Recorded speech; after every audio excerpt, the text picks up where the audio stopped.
الحمد للہ وحدہ والصلاة والسلام علی من لا نبی بعدہ اما بعد۔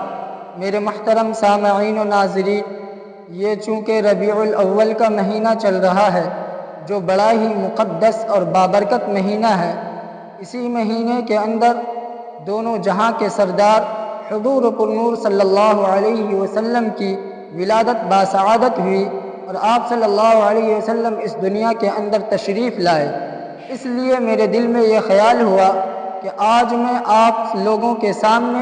حضور صلی اللہ علیہ وسلم کے حلیہ مبارک کو بیان کروں۔ رہی یہ بات کہ آپ صلی اللہ علیہ وسلم کی پیدائش کے وقت کیا حالات تھے اور کیا کیا واقعات رونما ہوئے، اسی طرح پیدائش سے پہلے کیا کیا واقعات رونما ہوئے، ان ساری چیزوں کے متعلق بالتفصیل میرا ایک مستقل بیان ویڈیو کی شکل میں موجود ہے اور اس کا لنک میرے ڈسکرپشن میں موجود ہے، وہاں جا کر بآسانی آپ دیکھ سکتے ہیں۔ آج میں صرف آپ لوگوں کے سامنے حضور صلی اللہ علیہ وسلم کے حلیہ مبارک کو بیان کروں گا۔ ایسے تو آپ صلی اللہ علیہ وسلم کے حسن و جمال اور خوبصورتی کو بیان کرنا اور آپ صلی اللہ علیہ وسلم کے حلیہ مبارک کو اپنے الفاظ سے تعبیر کرنا ناممکن ہے۔ آپ صلی اللہ علیہ وسلم کے جسم کی تصویر کشی، نور مجسم کی تصویر کشی انسانی طاقت سے باہر اور انسانی قابو سے باہر ہے، لیکن حضرات صحابہ کرام رضوان اللہ علیہم اجمعین نے اپنی ہمت اور وسعت کے موافق آپ صلی اللہ علیہ وسلم کے حسن و جمال کو ضبط فرمایا ہے اور اپنے الفاظ سے بیان فرمایا ہے۔ علامہ قرطبی رحمۃ اللہ علیہ نے فرمایا کہ آپ صلی اللہ علیہ وسلم کا پورا حسن و جمال اس دنیا کے اندر ظاہر نہیں کیا گیا، ورنہ کوئی بھی آدمی آپ صلی اللہ علیہ وسلم کو اپنی آنکھوں سے نہ دیکھ پاتا۔ بہرحال حضرات صحابہ کرام رضوان اللہ علیہم اجمعین کا اس امت پر نہایت بڑا احسان اور کرم ہے کہ انہوں نے آپ صلی اللہ علیہ وسلم کے کمالات معنوی یعنی علوم و معارف کے ساتھ ساتھ آپ صلی اللہ علیہ وسلم کے کمالات ظاہری حسن و جمال کی بھی اس امت تک تبلیغ فرمائی اور کمالات ظاہری کو بھی اس امت تک پہنچایا۔ آپ صلی اللہ علیہ وسلم کے حلیہ مبارک سے متعلق امام ترمذی رحمۃ اللہ علیہ نے اپنی کتاب شمائل ترمذی کے اندر تقریباً 400 احادیث بیان کی ہیں، 400 احادیث نقل کی ہیں۔ آج میں امام ترمذی رحمۃ اللہ علیہ کی نقل کردہ احادیث کو سامنے رکھ کر آپ صلی اللہ علیہ وسلم کے حلیہ مبارک کو بیان کروں گا۔ حضرت ابراہیم بن محمد رحمۃ اللہ علیہ حضرت علی رضی اللہ تعالی عنہ کے پوتے فرماتے ہیں کہ جب حضرت علی رضی اللہ تعالی عنہ آپ صلی اللہ علیہ وسلم کے حلیہ مبارک کو بیان کیا کرتے تھے تو کہا کرتے تھے لم یکن رسول اللہ صلی اللہ علیہ وسلم بالطویل المنغط ولا بالقصیر المتردد وكان ربعة من القوم، کہ آپ صلی اللہ علیہ وسلم نہ بہت زیادہ لمبے تھے اور نہ بہت زیادہ پستہ قد تھے، بلکہ آپ صلی اللہ علیہ وسلم میانہ قد لوگوں میں سے تھے۔ آپ صلی اللہ علیہ وسلم کا قد درمیانہ تھا، لیکن آپ صلی اللہ علیہ وسلم کا یہ معجزہ تھا کہ آپ صلی اللہ علیہ وسلم جب بھی کسی مجمع میں ہوتے تو سب سے اونچی آپ کی گردن ہی نظر آتی تھی۔ وَلَمْ يَكُنْ بِالْجَعْدِ الْقَطَطِ وَلَا بِالسَّبْطِ كَانَ جَعْدًا رَجِلًا، کہ آپ صلی اللہ علیہ وسلم کے بال نہ بالکل پیچدار تھے اور نہ بالکل سیدھے تھے، بلکہ آپ صلی اللہ علیہ وسلم کے بال کچھ پیچیدگی لیے ہوئے تھے، یعنی آپ صلی اللہ علیہ وسلم کے بال مبارک گھنگریالے تھے، اور آپ صلی اللہ علیہ وسلم کے بال ایک حالت پر نہیں رہا کرتے تھے، بلکہ احادیث کے اندر آپ صلی اللہ علیہ وسلم کے 3 طرح کے بالوں کا تذکرہ ہے۔ ایک روایت میں ہے کہ آپ صلی اللہ علیہ وسلم کے بال کان کی لو تک ہوا کرتے تھے، جس کو عربی زبان میں جمہ کہا جاتا ہے، اور دوسری روایت میں ہے کہ آپ صلی اللہ علیہ وسلم کے بال گردن تک ہوا کرتے تھے، جس کو عربی زبان میں وفرہ کہا جاتا ہے۔ تیسری روایت میں ہے کہ آپ صلی اللہ علیہ وسلم کے بال مونڈے مبارک تک ہوا کرتے تھے۔ تو بظاہر ان تینوں احادیث کے درمیان تعارض نظر آ رہا ہے، ٹکراؤ نظر آ رہا ہے، لیکن در حقیقت ان تینوں احادیث میں کوئی تعارض نہیں ہے، کوئی ٹکراؤ نہیں ہے، اس لیے کہ آپ صلی اللہ علیہ وسلم کبھی بال زیادہ رکھا کرتے تھے اور کبھی کم رکھا کرتے تھے۔ تو جس حالت میں جس صحابی نے آپ صلی اللہ علیہ وسلم کے بال مبارک کو دیکھا اور جس حالت میں دیکھا اسی طرح روایت کر دی، تو در حقیقت احادیث کے اندر کوئی تعارض نہیں ہے۔ بہرحال حضرت علی رضی اللہ تعالی عنہ آگے بیان فرماتے ہیں وَلَمْ يَكُنْ بِالْمُطَحَّمِ وَلَا بِالْمُكَلْثَمِ کہ آپ صلی اللہ علیہ وسلم نہ موٹے بدن والے تھے اور نہ آپ صلی اللہ علیہ وسلم کا چہرہ مبارک بالکل گول تھا۔ وَكَانَ فِي وَجْهِهِ تَدْوِيرٌ بلکہ آپ صلی اللہ علیہ وسلم کے چہرے مبارک میں ہلکی سی گولائی تھی۔ اور آپ کا رنگ کیسا تھا؟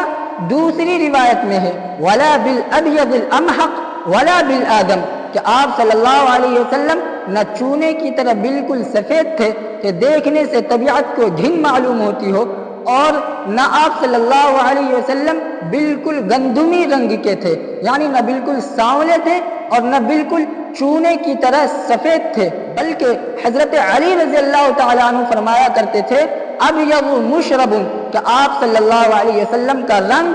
سفید سرخی مائل تھا، یعنی آپ کی سفیدی میں سرخی ملی ہوئی تھی۔ اور آگے فرماتے ہیں ادعج العینین کہ آپ صلی اللہ علیہ وسلم کی آنکھوں کی پتلیاں نہایت سیاہ تھیں۔ احدب الاشفار آپ صلی اللہ علیہ وسلم کی پلکیں دراز تھیں۔ آج کل کی عورتیں تو پلکوں کو دراز کرانے کے لیے بیوٹی پارلر جاتی ہیں اپنی خوبصورتی کو ظاہر کرنے کے لیے، آپ صلی اللہ علیہ وسلم کی پلکیں قدرتی طور پر دراز تھی۔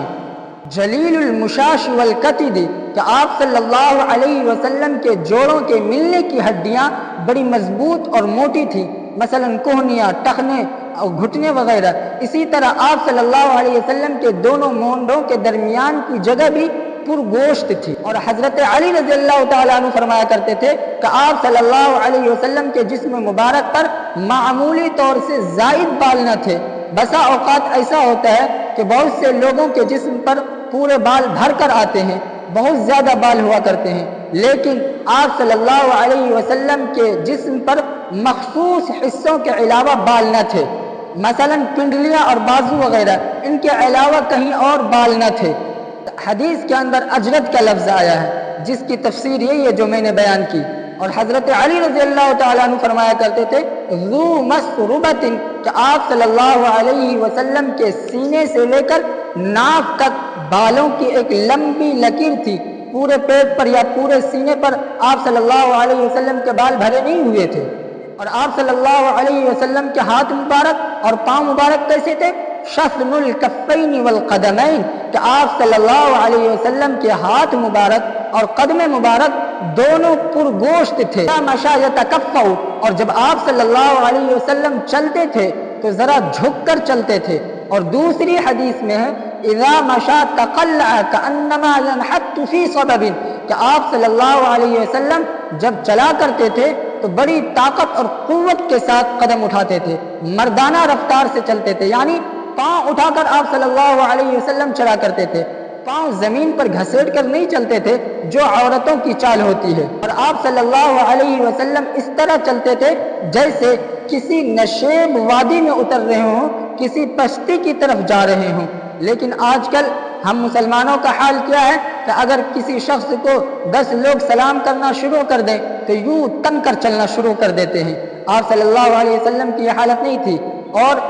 آگے فرماتے ہیں اذا التفت التفت معا کہ جب آپ صلی اللہ علیہ وسلم کسی کی طرف توجہ فرماتے تھے پورے جسم کے ساتھ توجہ فرماتے تھے، یوں نہیں کہ صرف یوں گردن گھما دی، نہیں۔ کیوں؟ اس لیے کہ ایسی صورت میں بسا اوقات جس کی طرف ہم توجہ کر رہے ہیں، جس کی طرف ہم متوجہ ہو رہے ہیں، وہ اس کے دل میں ناگواری ظاہر ہوتی ہے، اور ایسی صورت میں بسا اوقات متکبرانہ حالت ظاہر ہوتی ہے۔ تو آپ صلی اللہ علیہ وسلم کسی کی طرف توجہ فرماتے تھے اس طرح فرماتے کہ پورے جسم اور گردن سمیت توجہ فرماتے تھے۔ بین کتفیہ خاتم النبوہ کہ آپ صلی اللہ علیہ وسلم کے دونوں مونڈوں کے درمیان مہر نبوت لگی ہوئی تھی۔ اجود الناس صدرا آپ صلی اللہ علیہ وسلم لوگوں میں سب سے زیادہ سخی دل والے تھے، وَأَصْدَقُ النَّاسِ لَهْجَةً، اور آپ صلی اللہ علیہ وسلم لوگوں میں سب سے زیادہ سچی زبان والے تھے۔ ذرا ہم سوچیں